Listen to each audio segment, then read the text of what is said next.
and the mindset will still go on as I had before, that people can't change my mindset. I've already decided. I have my tunnel vision. Nothing can break it.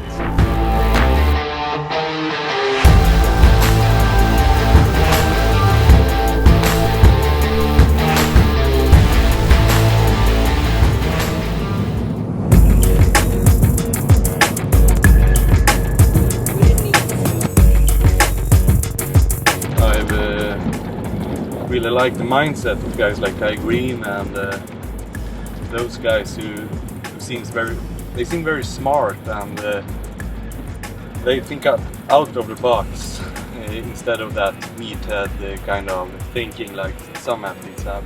And training wise, I'm a huge admirer of Branch and Johnny. My own body responds in a very good way on those heavy weights as well.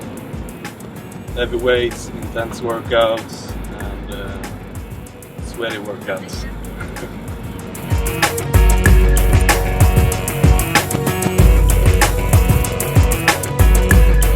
But when I was 14, I started playing a lot of computer games and got stuck in a very bad place and a bad habit.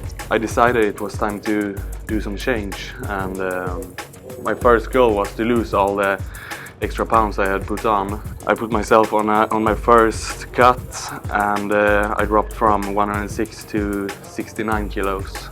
It's at 85 or 90 pounds in around 5-6 months. So it went pretty fast, or fast as hell.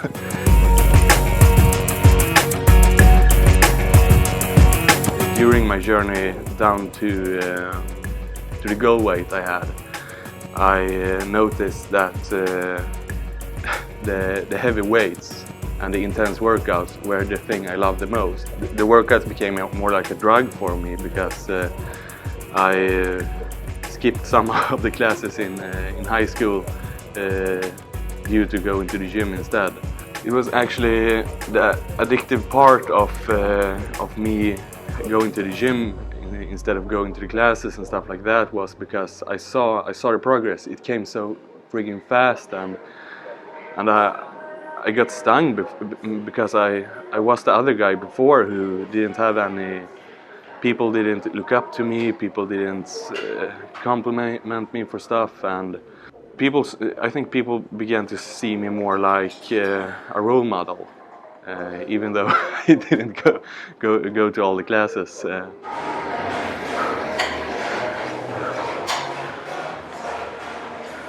Already at that part, when I was 18, on my last year in school, people began to say that one day you stand on stage with small trunks and all oiled up, and I just laughed about it and said, no way, I'm going into heavyweight, strongman, stuff like that.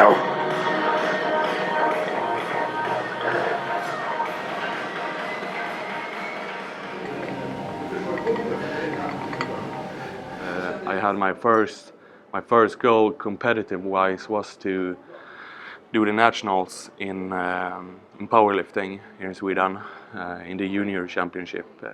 And I think I was 19 when my first injury came. I snapped my lower disc, so I got a disc herniation at my lower back.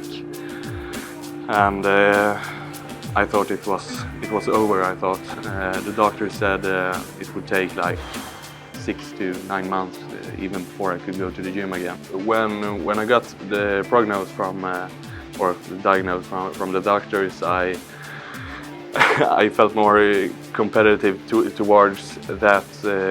What they said, that I couldn't do it. I couldn't come back to the gym in 6 to 9 months. I was like, fuck you, I'm going back there fast, very fast. And like I said, it took 3 weeks before I stepped into the gym again. And after 3 months, I was totally recovered.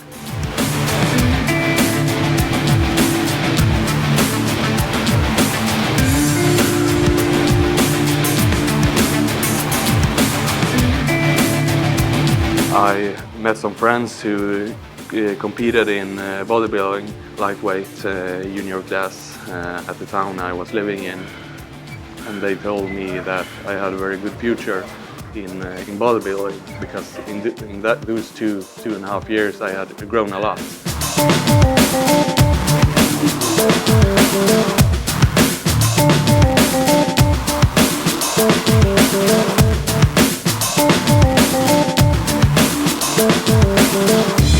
Often when I train my delts, lately it's been a big focus on my front delt, because it's been slacking towards my rear, which is very unusual since most of the people, or most of the athletes, they have bad developed rear shoulders. But I've been training my rear delts really hard for the past 4 years.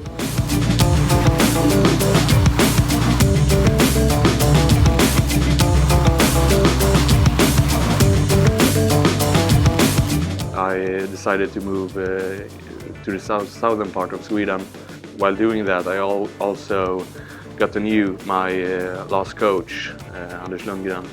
I said to him that I wanted to compete in middle class, minus 80 kilos, at the junior Lucia Pokala, which was a pretty good competition at that time. But he told me I was better than that. That I had more mass, I had better frame, better lines, and he convinced me to do classic bodybuilding, the nationals, for the first competition. And I did the qualification. I took the first place, got the best points from the judges. I took a second place in the nationals, which was my second competition, where I was the youngest guy. I was 24, I think.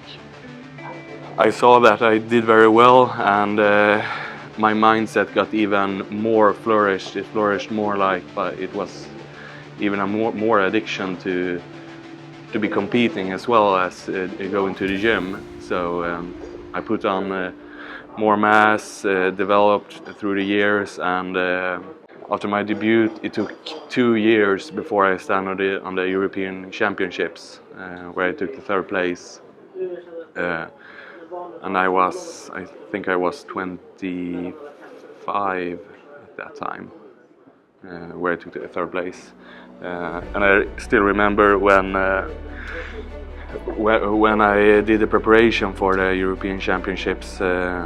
Also at that time I met Sarah, my current girlfriend, who also competes as well. It was a whole new kind of way to be living with a girlfriend who I never have had the opportunity before to have felt loved so much before, and also share all kind of both burdens and good things about this lifestyle.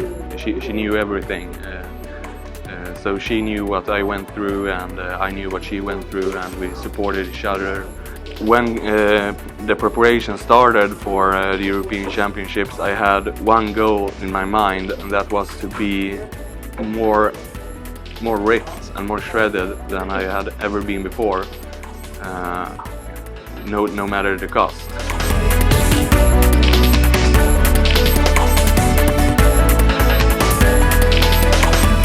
Every competition I've done, I've always stepped up one barrier, at least one barrier. I felt like this time is going to be tougher, and that's also what I feel now about this fall, when I've changed division and going into the light heavyweight division.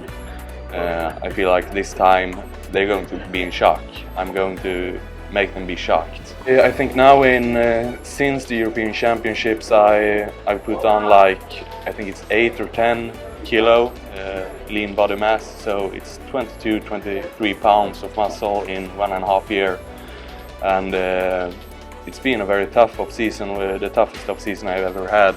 A lot more heavy weights, a lot of heavy squats, a lot of heavy bench presses, a lot of heavy dumbbells, very heavy rows, barbell rows, and stuff like that. And I still do very heavy rack pulls. People have told me during this time that goddamn, you've grown. So something I must have done very right.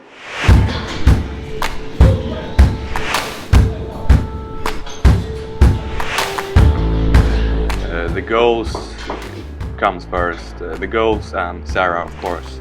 If I'm going to develop the physique I have in my mindset, I need those weights and I need those goals during my journey to the stage again.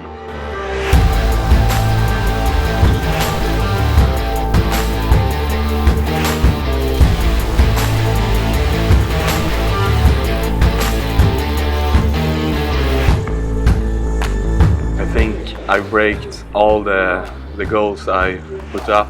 I've been focusing more that it's going to be freaky. I want to be Sweden's most freakish physique this time. I want people, like I said before, to be shocked that goddamn, is this Joar? Is what has he done? Well, how can he even have developed into this shape in 1.5 years? So I've pushed the limits a lot.